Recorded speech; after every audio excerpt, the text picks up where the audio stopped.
On commence avec une image mentale assez brutale, si tu veux bien. Imagine un château froid, dans les Carpates, vers l'an 1600.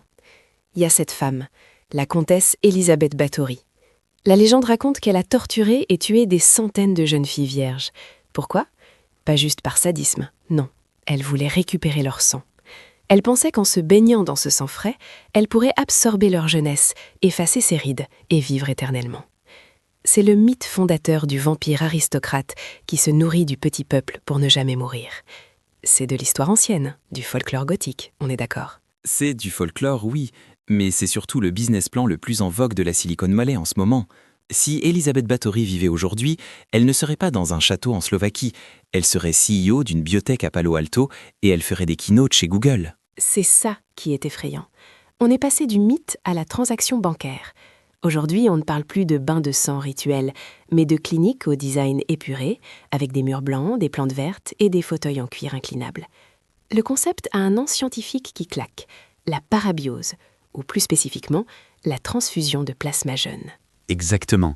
Et le lien est direct. Ce n'est plus de la magie noire, c'est de la hard science monétisable.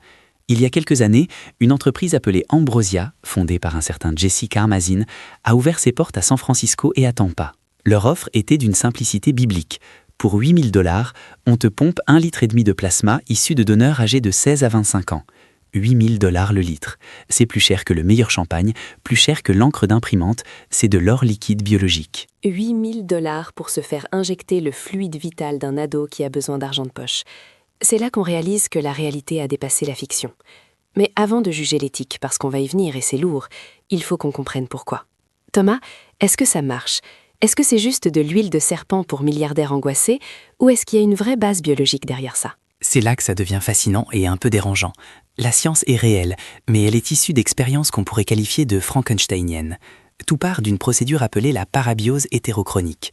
Ça remonte aux années 50 avec un chercheur nommé Clive McKay, mais ça a été relancé massivement dans les années 2000 et 2010 par des équipes à Stanford et Harvard. Le protocole est visuel. Tu prends 2 souris, une vieille, en fin de vie, arthritique, le poil gris, et une jeune, pleine d'énergie. Tu incises leurs flancs et tu les couds l'une à l'autre. Attends, tu veux dire littéralement cousus ensemble ? Littéralement suturés, comme des frères siamois artificiels. Au bout de quelques jours, les capillaires sanguins fusionnent et les 2 souris finissent par partager un seul et même système circulatoire. Le cœur de la jeune souris pompe le sang vers la vieille et vice-versa. C'est un mélange permanent. Et les résultats observés par des chercheurs comme Thomas Rando ou Tony Wiscorey sont stupéfiants. Qu'est-ce qui se passe pour la vieille souris ? Elle rajeunit, objectivement. Ses muscles se régénèrent plus vite, son foie fonctionne mieux, et le plus incroyable, c'est son cerveau. On observe une neurogénèse dans l'hippocampe. Elle retrouve de la mémoire, elle apprend plus vite à sortir des labyrinthes. C'est comme si le sang jeune contenait un cocktail de protéines, des facteurs de croissance, qui envoient un signal de réveil aux vieilles cellules souches fatiguées. Et j'imagine que pour la souris jeune, c'est l'inverse. C'est le drame. La jeune souris vieillit prématurément. Son cerveau décline, ses organes s'abîment au contact du vieux sang. C'est parasitaire par essence. On a identifié certaines protéines potentielles, comme la GDF11, qui pourraient être responsables de cet effet, mais le mécanisme exact reste flou. Ce qu'on sait, c'est que le plasma jeune semble diluer les facteurs inflammatoires du vieux sang et apporter des facteurs de réparation. Donc les milliardaires de la tech, qui ont une peur panique de la mort, ont lu ces études sur les souris et se sont dit « Banco, je veux ça dans mes veines ». Mais on n'est pas des souris, on ne se coupe pas des 2 ados, on fait juste des transfusions. Est-ce que l'effet est le même ? C'est toute la question. La FDA, l'Agence américaine du médicament, a sorti un avertissement assez sévère en 2019. Ils ont dit en gros « Arrêtez vos bêtises, il n'y a aucune preuve clinique que ça marche chez l'humain pour l'anti-âge et c'est dangereux. Parce que transfuser du sang, ce n'est pas anodin. Tu risques des réactions allergiques, des chocs anaphylactiques, des infections. Et pourtant, le marché noir et le marché gris explosent. Parce que quand tu as 10 milliards sur ton compte en banque, la FDA, c'est juste une opinion parmi d'autres. » On doit parler des figures de proue de ce mouvement, parce qu'il y a des noms. On entend souvent parler de Peter Thiel, le cofondateur de PayPal. Peter Thiel est l'exemple parfait. Il a publiquement exprimé son intérêt pour la parabiose. Il a dit que la mort était un problème à résoudre, pas une fatalité. Il y a eu des rumeurs persistantes, alimentées par la série Silicon Valley, qui a même créé un personnage de Blood Boy, un garçon de sang qui suit le milliardaire partout pour lui donner du sang frais. Thiel a démenti pratiquer la transfusion directe, mais il a financé des recherches dans ce domaine. C'est l'ambiguïté typique. Ils financent la science, mais on ne sait pas ce qu'ils font dans le secret de leur bunker. Mais il y en a un qui ne se cache pas du tout. C'est Brian Johnson. Lui, c'est le niveau supérieur. Ah, Brian Johnson, le fondateur de Braintree. Il dépense $2 millions par an pour son projet Blueprint. Son but est d'avoir biologiquement 18 ans alors qu'il en a 46. Et il a fait quelque chose qui a choqué le monde entier l'année dernière.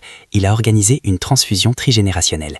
Il a emmené son fils de 17 ans, Talmadge, et son père de 70 ans dans une clinique. Ils ont pompé 1 litre de sang au fils, séparé le plasma et Brian se l'est injecté. Ensuite, Brian a donné son propre plasma à son père. C'est d'une symbolique, c'est presque biblique, mais version cyberpunk. Le père qui consomme littéralement la vitalité du fils. C'est du vampirisme familial consenti. Brian Johnson présente ça comme un acte d'amour, une optimisation des données biométriques. Il mesure tout, la vitesse de son pouls, l'élasticité de sa peau, ses érections nocturnes. Pour lui, le corps est une machine, et le plasma jeune est juste une huile moteur de meilleure qualité. Le problème, c'est qu'il a arrêté après quelques mois parce qu'il a dit qu'il ne voyait pas de résultats mesurables significatifs. Mais l'image reste, l'image d'un homme riche absorbant la vie de sa progéniture pour ne pas vieillir. Ça nous amène directement au cœur sombre du sujet, l'éthique. Si ça finissait par marcher, ou si on trouvait la molécule miracle dans le sang jeune, qu'est-ce que ça ferait à notre société ? On a déjà des inégalités économiques monstrueuses. Est-ce qu'on ne risque pas de créer une scission biologique ? C'est le scénario dystopique ultime. Une classe de vampires riches qui vivent 150 ou 200 ans en parfaite santé et une classe de donneurs pauvres qui vendent leur jeunesse biologique pour payer leur loyer. Et ne sois pas naïve, Sarah, ça existe déjà sous une forme primitive. Aux États-Unis, les centres de dons de plasma sont souvent situés dans les quartiers les plus défavorisés. Les étudiants, les chômeurs, les travailleurs précaires vont vendre leur plasma 2 fois par semaine pour quelques centaines de dollars. Oui, mais là, on parle de quelque chose de plus pernicieux. Si le sang des jeunes devient un produit de luxe anti-âge, sa valeur va exploser.